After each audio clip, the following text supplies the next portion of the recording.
অবশেষে খুলতে যাচ্ছে জামায়াত জোটের জট। তবে জোটে ইসলামী আন্দোলনে থাকা না থাকা নিয়ে জটিলতা এখনও কাটেনি। এদিকে ইসলামী আন্দোলন ছাড়া বাকি 10 দলের মধ্যে আসন নিয়ে সমঝোতা হয়েছে। বৃহস্পতিবার রাতে 250 আসনে প্রার্থী ঘোষণা করা হবে 10 দলের।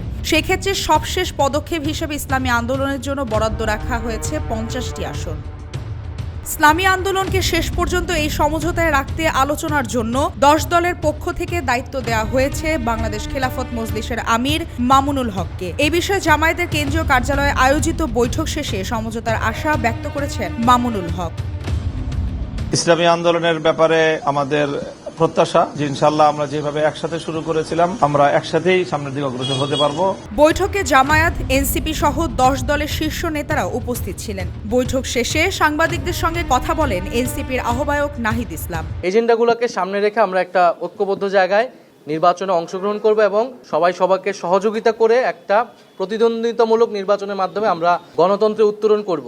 অন্যদিকে দুপুরে ইসলামী আন্দোলন এক সংবাদ বিজ্ঞপ্তি দিয়ে বলেছে কিছুটা অস্বস্তি তৈরি হলেও সমঝোতার বিষয়ে চূড়ান্ত কিছু বলার সময় এখনো আসেনি। নেতারা বহুমাত্রিক ও বহুপক্ষীয় আলোচনা চালিয়ে যাচ্ছেন। চূড়ান্ত কিছু বলার মতো অবস্থা তৈরি হলে ইসলামী আন্দোলন ও অন্যান্য দলগুলো আনুষ্ঠানিকভাবেই জাতিকে অবহিত করবে।